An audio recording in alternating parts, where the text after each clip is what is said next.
दोस्तों आप यहाँ पे ध्यान दीजिएगा, ये आई थिंक है जो, ये आप अंग्रेजी बोलने में यानी कि इंग्लिश बोलने में, जब इंग्लिश बात करते हैं तो आप सभी, हम सभी आई थिंक का सबसे ज़्यादा यूज करते हैं। कब यूज करते हैं कि आपके माइंड में, आपके सोच में जब आता है कि मुझे लगता है, जब आप सोचते हैं कि मुझे लगता है, उस जगह पे आप इंग्लिश में आई थिंक का यूज करते हैं। कब यूज करते हैं कि जब आपके माइंड में आता है, जब आपके दिमागवा में आता है मुझे लगता है,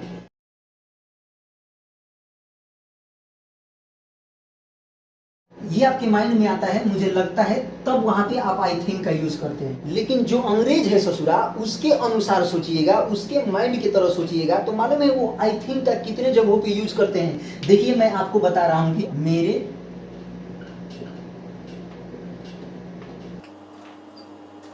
समझ से, मेरे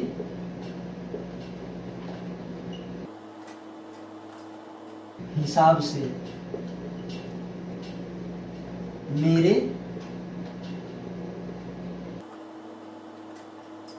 सोच से,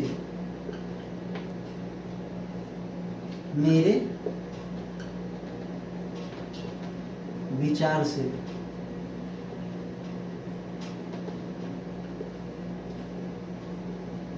मेरे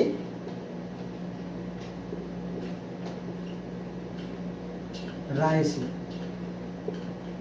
मेरे राय से। तो ये जो जितना दिख रहा है ससुरा, ये सारे को मिलाकर केवल अंग्रेजवा ससुरा क्या यूज करता है, आई थिंक। केवल आई थिंक बोलेगा, इसका मतलब हो जाएगा मुझे लगता है, मेरे समझ से, मेरे हिसाब से, मेरे सोच से, मेरे विचार से, मेरे राय से। देखिए अंग्रेज ससुरा इतना वर्डवा का सिर्फ एक ही को इस्तेमाल करता है लोग, आई थिंक। तो उसके जैसा सोचिए, तब जाकर आप फाड़ू वाला अंग्रेजी बोलेंगे भैया। देखिए अंग्रेज ससुरा कितना होशियार है लोग, ठीक है। आप घन चक्कर में रहते हैं और वो ससुरा आई थिंक बोल के निकल जाता है लोग, आई थिंक बोलेगा लोग, उसके बाद निकल जाएगा लोग। आप इतना बोलते हैं ससुरा, इस सब का एक ही को काफी है अंग्रेज का, ठीक है। तो उसके जैसा सोचिए अगर अंग्रेजी बोलना है तो। देखिए अब एक एक सेंटेंस देकर मैं सभी ये जितना दिख रहा है, मुझे लगता है, मेरे समझ से, मेरे हिसाब से, मेरे सोच से, मेरे विचार से, मेरे राय से, ठीक है। तो मैं एक एक सेंटेंस देकर आपको एग्जांपल में समझा रहा हूं कि इसका यूज आप कैसे करेंगे अंग्रेजी बोलने में। कि पहला है मुझे लगता है, ठीक है। इस पे एक सेंटेंस मान लीजिए, मुझे लगता है कि आज वह स्कूल नहीं आएगी, इस तरीके से। तो कैसे बोलेंगे, सेंटेंस बनाने से पहले मैं आपको ये बता दूं कि ये आई थिंक पहले आएगा, उसके बाद ये जो मैं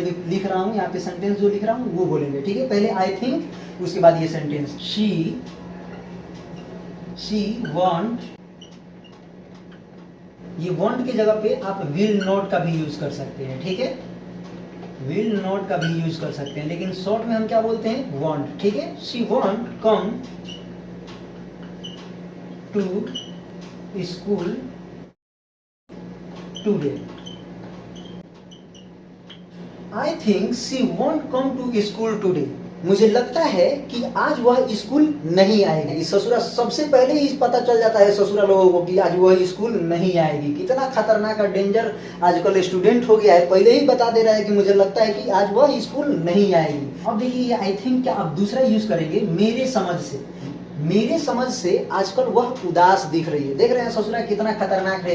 एक दिन वह स्कूल नहीं आएगी तो लग रहा है इसको कि मेरे समझ से आजकल वह उदास दिख रही है। आप कैसे बोलेंगे, I think she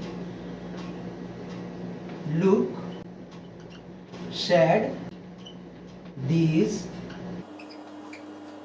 days.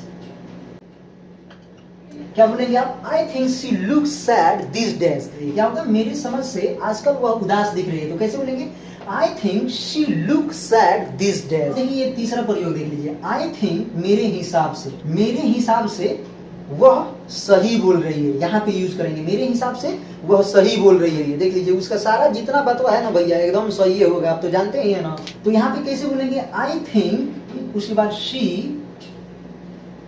Is speaking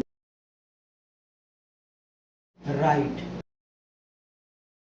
तो ऐसे बोलेंगे, I think she is speaking right. मेरे हिसाब से वह सही बोल रही है। तो और यहाँ पे देखिए ये जो स्पीकिंग है, ठीक है, इसको आप हटाकर केवल आप बोल सकते हैं शी इज राइट, ठीक है। ऐसे अंग्रेज बोलते हैं, क्या बोलते हैं, she is right.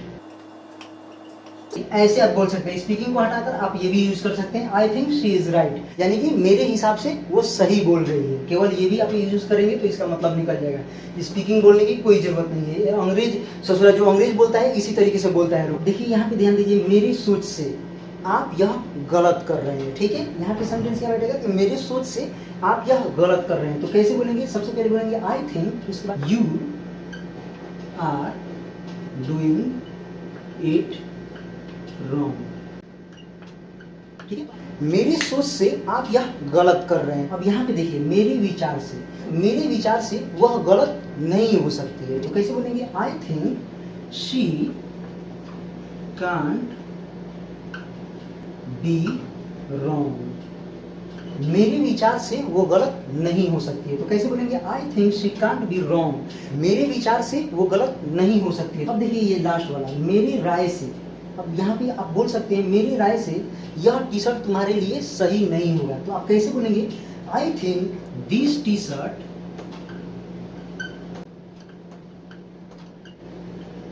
Shirt won't be right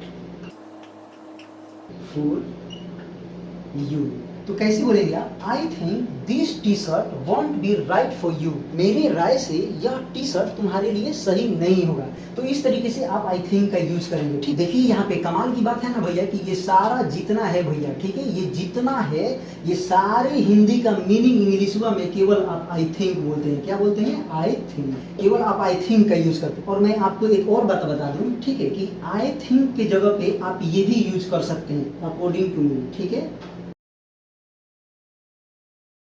और आप इसका भी यूज कर सकते हैं, ठीक है, माई ओपिनियन, ठीक है, माई ओपिनियन। लेकिन आई थिंक सबसे ज्यादा बोला जाता है इसके लिए, ठीक है, कि इतना अगर आपके दिमागवा में आए हिंदी में तो आई थिंक बोलेंगे, काम हो जाएगा। ये आई थिंक की जगह पे आप अकॉर्डिंग टू मी भी बोल सकते हैं, ठीक है, और उसके बाद माई ओपिनियन भी बोल सकते हैं, ठीक है। इतना आप ध्यान में रखिएगा।